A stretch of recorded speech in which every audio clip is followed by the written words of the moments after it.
वही हमने पढ़ा था, मेल रिप्रोडक्टिव सिस्टम, ठीक है ना। आज हम पढ़ेंगे, आज हम पढ़ेंगे क्या, female reproductive system. Female reproductive system. Female reproductive system जो है वो मैं बना के दिखाता हूं आपको। ये ओवरी है, यहाँ पे एब्डोमेन साइड पे लोकेट होती है। यहाँ पे एक उस साइड है, एक इस साइड है, दो ओवरीज हैं। ओवरी से कनेक्टेड है एक ट्यूब,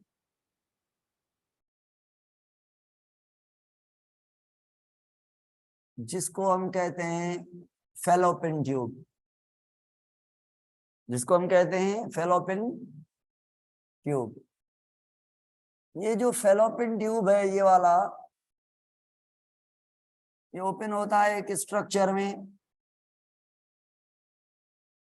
जिसे हम कहते हैं यूटेरस। ये यूटेरस है, ये भाई यूटेरस है। ये जो मैंने बना लिया है आपके सामने, ये क्या है, ये यूटेरस है, ये वाला यूटेरस है। और मैं रिवाइज करूंगा, डोंट वरी अबाउट दैट।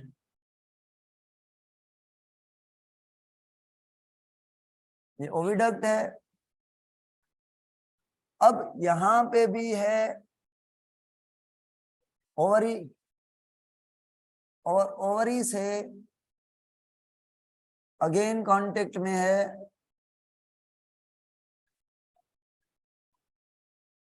क्या, फैलोपियन ट्यूब। ये भाई फीमेल का रिप्रोडक्टिव सिस्टम है। अब मैं लिख रहा हूं आपके सामने, ये ओवरी। तो female reproductive system consist of, number 1 ovary. कितनी ओवरी हैं, ओवरी का पेयर है, यानी ओवरी 2 है, एक राइट एक लेफ्ट। ये ओवरी एग प्रोड्यूस करेगी। मेल के अंदर स्पर्म कौन प्रोड्यूस कर रहा था, टेस्टिस। टेस्टिस के अंदर सेमिनिफेरस ट्यूब्यूल। यहां से ओवरी एग प्रोड्यूस, यहां से एग प्रोड्यूस होगा, ओवरी से एग प्रोड्यूस होगा। डिटेल में पढ़ेंगे कि कैसे। ओवरी के पेयर के अलावा, ओवरी के पेयर के अलावा दूसरी चीज है ये ट्यूब, जो ओवरी से स्टार्ट होता है, आके इस यूटीरस में एंटर होता है, कनेक्ट करता है ओवरी को यूटीरस से। इसको हम कहते हैं ओवरी का ट्यूब, ओविडक्ट, या इसको और नाम देते हैं फैलोपियन ट्यूब। फैलोपियन ट्यूब भी कहते हैं ओविडक्ट को। अब फैलोपियन ट्यूब के बाद ये जो पार्ट है सेंटर वाला, ये मेन रिप्रोडक्टिव ऑर्गन है, जहां पे बच्चे की ग्रोथ एंड डेवलपमेंट होती है। इसको हम कहते हैं यूटेरस, जहां पे जो बच्चा होता है वो डेवलप होता है, जहां पे बच्चे की ग्रोथ होती है, डेवलपमेंट होती है। अब डेवलपमेंट होने के बाद यहाँ पे बच्चा डेवलप होगा, इस जगह पे अटैच होगा या इस जगह पे अटैच होगा, बच्चा यहां से पैदा होगा, बर्थ होगी। तो सुने, अब मैं यूटेरस के पार्ट्स को बता रहा हूं, फिर आगे चलता हूं। यूटेरस के 3 पार्ट्स हैं। कितने पार्ट्स हैं, 3। एक ये वाला, ये ऊपर जो है ये वाला, इस पोर्शन को हम कहते हैं फंडस। फंडस ऊपर वाला। और ये जो साइड है ओविडक्ट से लेकर ये यहां तक, यहां तक ये वाला बीच वाला मेन जो एरिया है इसे हम कहते हैं बॉडी। इसे क्या कहते हैं? बॉडी। बॉडी के अलावा ये जो नीचे वाला पोर्शन है जो नैरो है, यहाँ पे मसल्स टाइटली पैक होती हैं, बंद होता है। ये कब? जब यहाँ पे बच्चा डेवलप हो जाता है, बच्चा गिर न जाए, बच्चा सही सही डेवलप करे, नीचे ना आए। तो प्रेगनेंसी को होल्ड करने के लिए ये यूटिरस का हिस्सा बंद होता है ड्यूरिंग प्रेगनेंसी। इस पतले नेरो हिस्से को हम कहते हैं सर्वेक्स। सर्वेक्स। 3 हिस्से हैं यूटिरस के। अब मुझे कौन बताए कौन सा पार्ट है इन तीनों में से जहां पे बच्चे की डेवलपमेंट होगी? Comment please. Body. Very good. चलो अब इसके बाद यहां से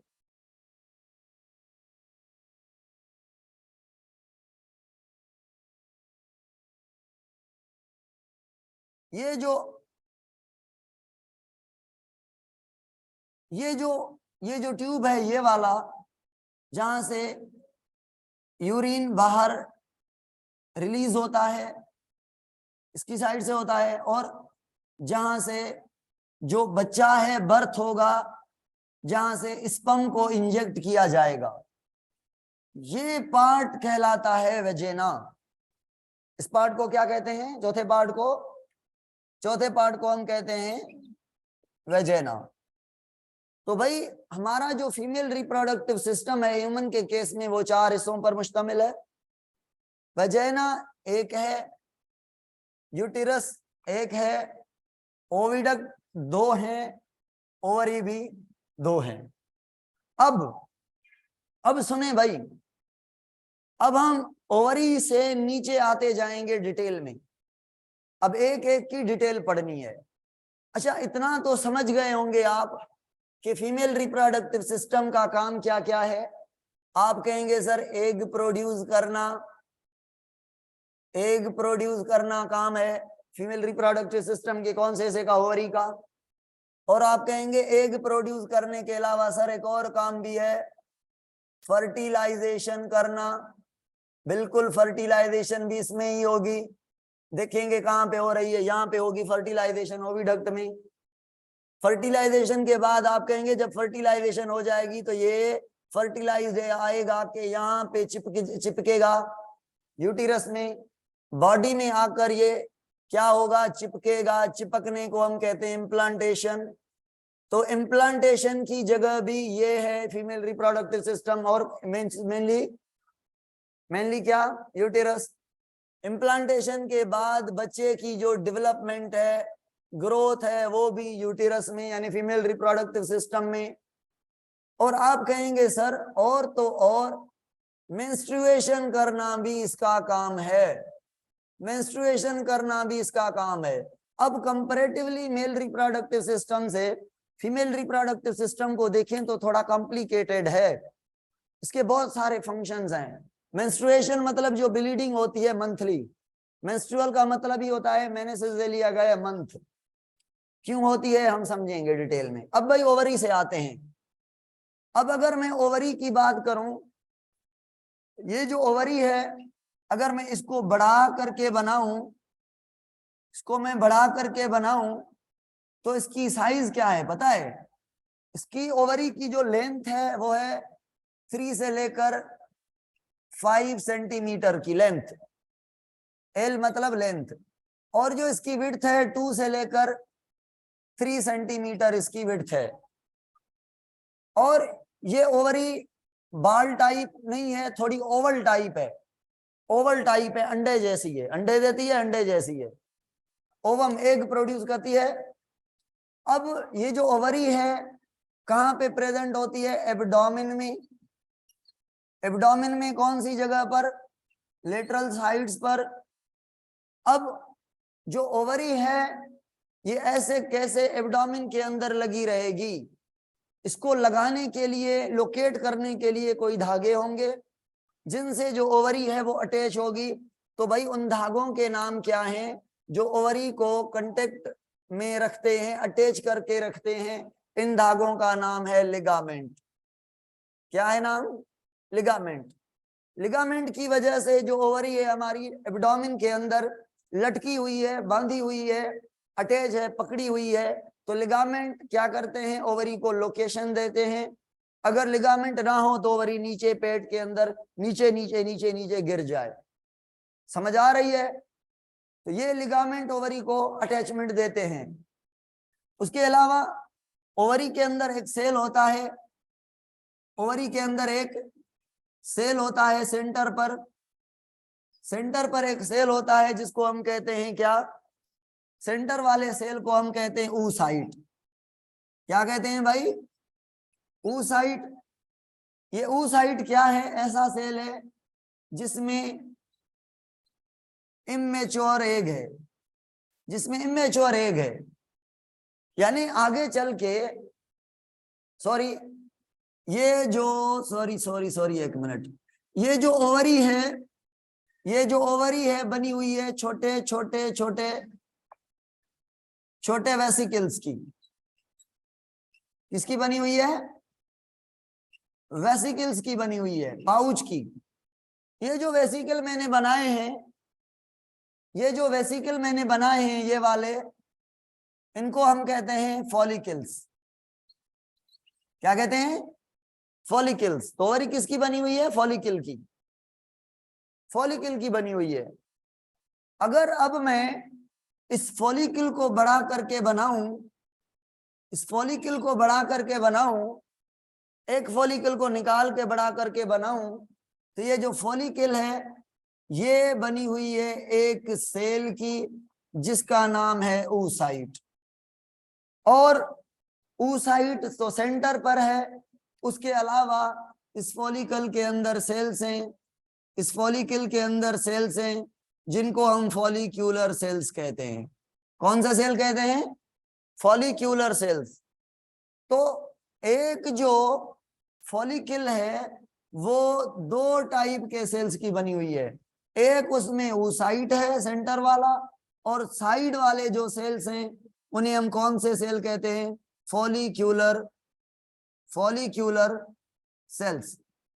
अब कौन बताएगा इन दोनों सेल में से फूड देने वाला, नरिश देने वाला कौन है, और एग बनाने वाला कौन सा सेल है? बताएं भाई, कमेंट प्लीज।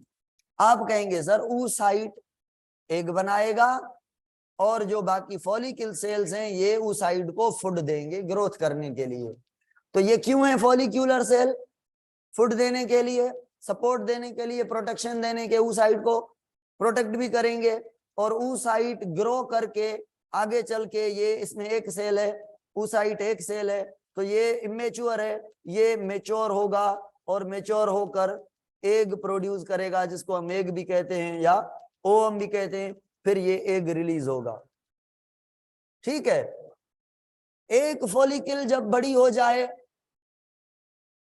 अब मैं डिटेल में पढ़ाऊंगा आपको कि एक हार्मोन होता है जिसका नाम होता है FSH, फॉलिकल स्टिमुलेटिंग हार्मोन। हर माह में ये हार्मोन फॉलिकल्स को स्टिमुलेट करता है, 5 से 10 फॉलिकल को, फिर ये बड़ी होकर ग्रोथ हो करके एग बनाती हैं। भाई फॉलिकल बड़ी होगी तो एग भी बड़ा होगा ना, या बगैर ग्रोथ के फॉलिकल एग बड़ा होगा? ग्रोथ के। तो ग्रोथ करवाने वाला हार्मोन कौन है? FSH, फॉलिकल को स्टिमुलेट करने वाला हार्मोन। हर माह आएगा, फॉलिकल को स्टिमुलेट करेगा, हर माह फॉलिकल ग्रो करेंगी और हर माह फॉलिकल से एग बनेगा।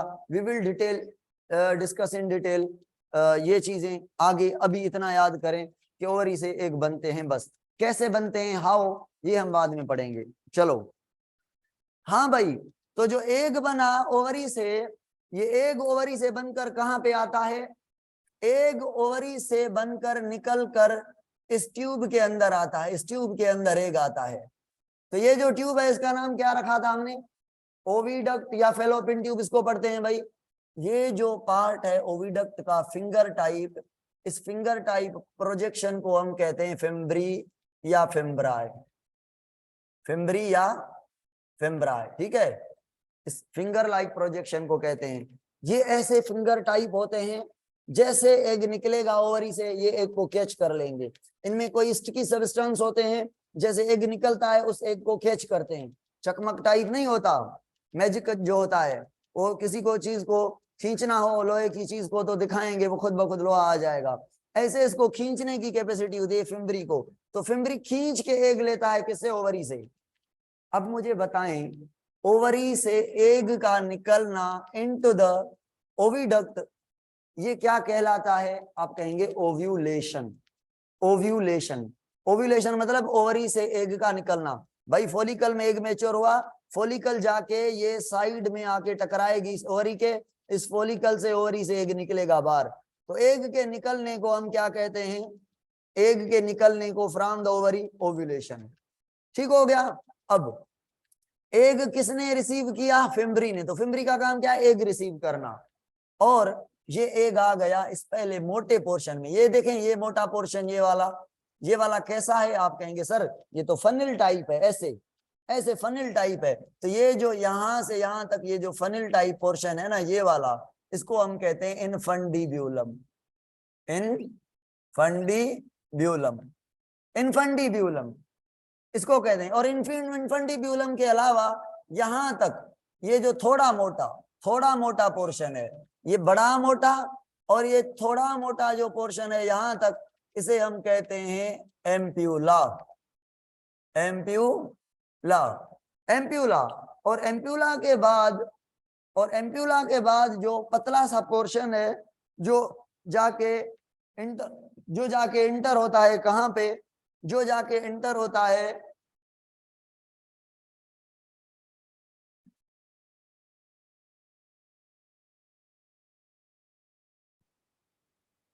हेलो,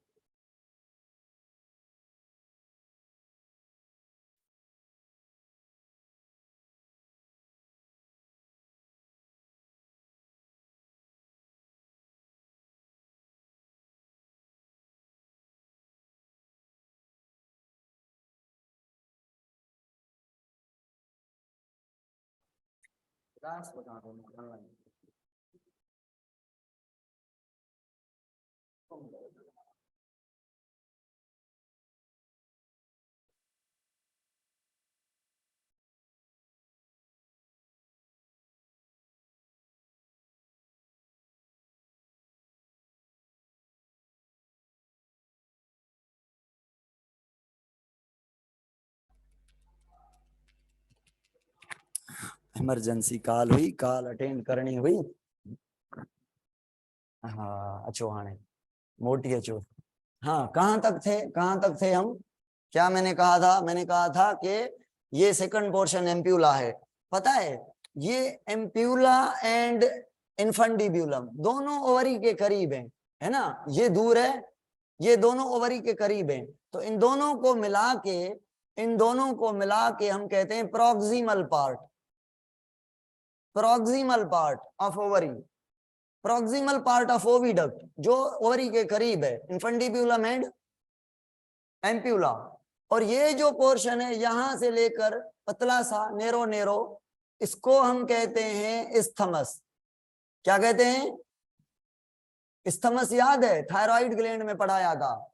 ब्रिज, कनेक्शन, ये खाली ट्रांसफर करने के लिए है। तो भाई जो प्रॉक्सिमल पार्ट है ना, यानी इनफंडीब्यूलम और एम्प्यूला, यहां पे होगी फर्टिलाइजेशन, फर्टिलाइजेशन यहां पे होगी। तो एग प्रोड्यूस होगा यहां से इनफंडीब्यूलम में। इनफंडीब्यूलम में कौन पहुंचाएगा? इनफंडीब्यूलम की फिम्बरी, फिम्बरी इनफंडीब्यूलम का पार्ट है। जैसे इनफंडीब्यूलम में आएगा, अगर यहां से स्पर्म इंजेक्ट किया गया है, स्पर्म आया है तो ठीक, नहीं तो फर्टिलाइजेशन नहीं होगी। अगर sperm at the same time जब एग प्रोड्यूस हुआ है और एग के बाद स्पर्म भी आया है, तो ये स्पर्म यहाँ से वेजिना से, सर्वेक्स से, यूटिरस से, ओविडक्ट से आता रहेगा। यहाँ पे एग और स्पर्म मिलकर ये बना लेंगे, क्या बना लेंगे? ये एग और स्पर्म दोनों मिल गए तो ये जाइगोट। फिर जाइगोट ये ग्रो करते करते करते, सुने, जाइगोट ऐसे नहीं जाएगा, ग्रो करता जाएगा, ग्रो करता जाएगा, मूव करता जाएगा, ग्रोथ करता जाएगा, मूव करता जाएगा। जब यहाँ पे पहुंचेगा तो यहाँ पे पहुंचने तक जो स्टेज होगी वो होगी ब्लास्ट्यूला। अब बताएं कौन सी स्टेजेस यहाँ पे एग ने कवर की हैं? जाइगोट से मोर्यूला, मोर्यूला भी हो गई, मोर्यूला से ब्लास्ट्यूला। ब्लास्ट्यूला ऐसी स्टेज है अगर ब्लास्टुला में ये एग आ गया तो इस ब्लास्टुला स्टेज में ये जो एग है, ब्लास्टुला स्टेज में ये एंडोमेट्रियम से चिपक सकता है। अगर ब्लास्टुला स्टेज नहीं तो इम्प्लांटेशन नहीं होगी। तो इम्प्लांटेशन के लिए कौन सी स्टेज जरूरी है, ये कमेंट में बताएं, कौन सी स्टेज जरूरी है? ब्लास्टुला।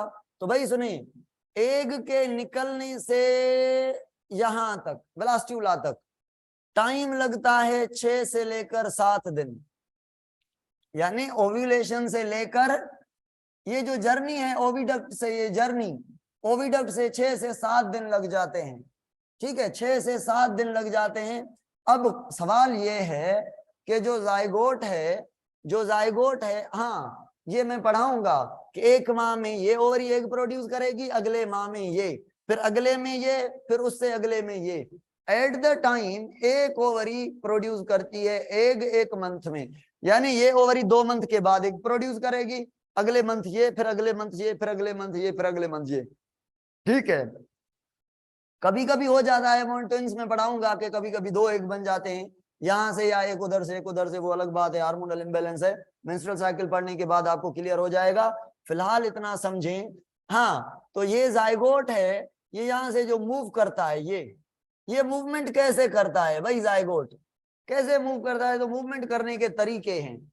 एक तो तरीका है मसल्स हैं ओविडक्ट में, ये कॉन्ट्रैक्ट और रिलैक्स करते करके करके धक्का देके एग वो पहुंचाती हैं।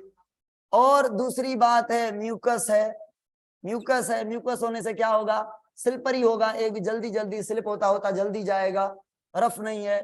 तीसरा तो सिलिया है, सिलिया से क्या होगा? एग को धक्का दिया जाएगा। तो ये 3 मैकेनिज्म है एग को धक्का देने के लिए, from the oviduct into the uterus. चलो भाई, ब्लास्टुला की अगर मैं यहां पे बात करूं तो ब्लास्टुला में 2 लेयर्स होती हैं, 2 लेयर्स होती हैं ब्लास्टुला में, आपने पढ़ा होगा।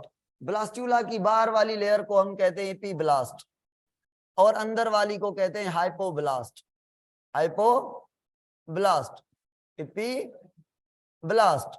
एपीब्लास्ट अपर वाली और अंदर वाली हाइपोब्लास्ट। मोर्यूला ऐसे मास होता है सोरा सेल का, ऐसे मास होता है हार्ड, सोरा सेल स्टेज। जाइगोट एक सेल है, मोर्यूला सोरा सेल है। 8 से सोरा सेल को मोर्यूला कहा जाता है, 8 से लेकर 16 तक। 16 के बाद जब ये मास सॉलिड जो है टूथ टाइप, शहतूत टाइप जो मास होता है, ये जब 2 लेयर में बट जाता है तो इसे कहते हैं ब्लास्टुला। ब्लास्टुला में 2 लेयर, एपीब्लास्ट हाइपोब्लास्ट। ये एपीब्लास्ट जो लेयर है ना, ये एपीब्लास्ट, ये ऐसे ग्रो करके ऐसे फिंगर टाइप प्रोजेक्शन बना के, ऐसे फिंगर टाइप प्रोजेक्शन बना के ये इधर घुस जाएगी। कहां घुस जाएगी? इस यूटिरस की वॉल में घुस जाएगी। तो मुझे बताएं ब्लास्टुला क्यों जरूरी है? क्योंकि ब्लास्टुला के पास एपीब्लास्ट है, और एपीब्लास्ट के पास कैपेसिटी है फिंगर टाइप ग्रो करके घुसने की, यूटिरस में घुसने की, चिपकने की। तो चिपकने, यहां से यूटिरस की लेयर ग्रो करती आएगी, ये वाली अंदर वाली ये ग्रो करेगी ब्लास्टुला की तरफ, और ब्लास्टुला से एपीब्लास्ट इसकी तरफ ग्रो करेगी। तो ये दोनों आपस में मिलके क्या बनाएंगे? मदर और बेबी के बीच कनेक्शन। इस कनेक्शन को क्या कहते हैं? कनेक्शन को बताएं कमेंट में। प्लेसेंटा। तो प्लेसेंटा नहीं बनता अगर एपीब्लास्ट नहीं होता, एपीब्लास्ट ब्लास्टुला में होता है। तो blastula is compulsory for the implantation. Got it? चलो सर, ये ब्लास्टुला की बात समझ गए। और हाँ सुने, ब्लास्टुला में जो एपीब्लास्ट है ना, उसके वो सेल जो प्लेसेंटा बनाए हैं उन्हें हम कहते हैं ट्रोफोब्लास्ट। सेल्स को क्या कहते हैं? वो जो ग्रो करके जाते हैं, जो प्लेसेंटा बनाने में रोल प्ले करते हैं, ट्रोफोब्लास्ट। फोटो मोकलिंदो स्क्रीन अज क्लियर नहीं, मैं भेजूंगा भाई। यहां से साइड क्लियर नहीं है, ये तो क्लियर लग रहा है, वहां थोड़ा प्रॉब्लम है। मैं भेजूंगा सर। अच्छा, अब यूटिरस की बात करें, एक पहुंच गया यूटिरस में। तो यूटिरस के 3 पार्ट्स हैं, फंडस, बॉडी, सर्वेक्स। भाई फंडस हो या बॉडी हो या सर्वेक्स हो, कितनी लेयर हैं इसमें दिखाएं, देखें कितनी लेयर हैं। ये कौन सी लेयर? बाहर वाली, इसे हम कहते हैं पेरी मेट्रियम। और ये कौन सी बीच वाली, बीच वाली को हम कहते हैं मायोमेट्रियम। और ये कौन सी अंदर वाली, अंदर वाली को हम कहते हैं क्या, एंडोमेट्रियम।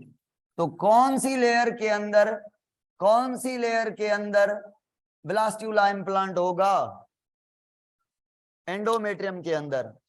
और कौन सी लेयर है, और कौन सी लेयर है जो कॉन्ट्रैक्ट करके फोर्स करके बच्चे की बर्थ कराएगी, मसल वाली, मायोमेट्रियम। और कौन सी लेयर है जो यूटिरस को बाहर से प्रोटेक्ट करेगी, पेरीमेट्रियम या एक्टोमेट्रियम भी कहते हैं। ठीक है, तो भाई अब बात यह है, एंडोमेट्रियम ना पतली है, बहुत पतली है। क्या पतली लेयर में जाइगोट को, ब्लास्टुला को चिपकना आसान रहेगा, या मोटी एंड सॉफ्ट लेयर, मोटी एंड सॉफ्ट लेयर में आसान रहेगा चिपकना, अंदर घुसना? भाई है पतली तो कैसे घुसेगा, मोटी होनी चाहिए ना। तो एंडोमेट्रियम क्या करती है देखें, एंडोमेट्रियम क्या करती है देखें, ये एंडोमेट्रियम जो है अंदर वाली, जब जब जब ये एग प्रोड्यूस होता है उससे पहले, उससे पहले ही एंडोमेट्रियम मोटी होती जाती है। एंडोमेट्रियम क्या हो गई, मोटी होती गई। ये एंडोमेट्रियम जो है ये मोटी हो गई, ठीक है, मोटी हो गई। क्यों मोटी हो गई है एंडोमेट्रियम भाई, क्यों मोटी हो गई है एंडोमेट्रियम, बताएं। ये एंडोमेट्रियम, क्योंकि सर आप कहेंगे एक हार्मोन होता है, आप पढ़ाएंगे हमें, ये जो फॉलिकल्स है ना, फॉलिकल कौन सी, एग वाली, एग वाली जो फॉलिकल्स हैं, ओवरी वाली फॉलिकल छोटी होंगी, एफएसएच हार्मोन आएगा, इनको स्टिमुलेट करेगा, तो फॉलिकल बड़ी होगी, बड़ी होगी, बड़ी होती जाएगी, बड़ी होती जाएगी। 14वें दिन तक फॉलिकल की साइज मैक्सिमम होगी, और फॉलिकल जैसे बड़ी होती जाती है एग को भी मैच्योर करती है, और एक हार्मोन प्रोड्यूस करती जाती है। उस हार्मोन का नाम होता है क्या, उस हार्मोन का नाम होता है ईस्ट्रोजन, ईस्ट्रोजन हार्मोन। तो ये ईस्ट्रोजन नाम का हार्मोन एंडोमेट्रियम पे आता है, एंडोमेट्रियम को ग्रो करवाता है। तो ईस्ट्रोजन क्या करता है, कौन सा हार्मोन, ईस्ट्रोजन जो फॉलिकल से रिलीज होता है, मैं मेंस्ट्रुअल साइकिल में पढ़ाऊंगा, यहाँ पे जस्ट नाम लिख रहा हूं। ये एंडोमेट्रियम की क्या करवाएगा, ग्रोथ, ग्रोथ करवाएगा। देखें जैसे फॉलिकल बड़ी हो रही है, मतलब क्या प्रोड्यूस करके करेंगी आगे चल के, एग। तो एग से स्पर्म मिलेगा, जाइगोट, मोरुला, ब्लास्टुला यहाँ पे चिपकेगा आके। तो एंडोमेट्रियम को भी प्रिपेयर कर रही है फॉलिकल, कह रही है मैंने एग बना दिया है, मैं एग बना रही हूँ, अपने आप एंडोमेट्रियम को ग्रो करो, ग्रो करो तो मैं ब्लास्टुला को ले आऊं, यहाँ पे इम्प्लांट करना है, बच्चा पैदा करना है। बातें समझ आ रही हैं? ओके, तो भाई ईस्ट्रोजन आके पैगाम दे रहा है एंडोमेट्रियम को, तो एंडोमेट्रियम ग्रो कर रही है, ग्रो करने के बाद ये थिक हो रही है, और ये सॉफ्ट है। सॉफ्ट क्यों है, क्योंकि सेल्स जो हैं वो स्पंजी हैं। सेल्स कौन से हैं, स्पंजी सेल्स हैं। स्पंजी सेल्स का मतलब क्या है, सेल्स के बीच स्पेस है, खुले हुए सेल्स हैं, स्पेस है, स्पेस होगी तो सॉफ्टनेस होगी ना। इपिब्लास्ट जो ये जो ब्लास्टुला है, ये अंदर आके चिपक जाएगा एंडोमेट्रियम के अंदर। अगर पतला होता तो चिपकता, डिफिकल्ट होता, ब्लास्टुला इतना बड़ा है कैसे ऑक्यूपाई करता पतली जगह में, तो इसके लिए इसको थिक होना और सॉफ्ट होना जरूरी है। अच्छा बताएं, ब्लास्टुला से जब ये ब्लास्टुला आके यहाँ पे चिपकेगा तो पहले पहले क्या बनेगा, प्लेसेंटा, ठीक है, प्लेसेंटा बनेगा, कनेक्शन बनेगा। प्लेसेंटा कैसे बनेगा, यहाँ की ब्लास्ट के सेल्स, ट्रोफोब्लास्ट और एंडोमेट्रियम के सेल आपस में मिलके प्लेसेंटा बनाएगा। प्लेसेंटा है क्या, connection between mother and baby, placenta से फूड वगैरह ट्रांसफर होता है। तो मुझे बताएं फूड देने के लिए एंडोमेट्रियम वैस्कुलर होनी चाहिए या नहीं, वैस्कुलर होनी चाहिए या नहीं, ब्लड की नालियां होनी चाहिए। तो ये थिक सॉफ्ट वैस्कुलर बनाने वाला ईस्ट्रोजन होता है।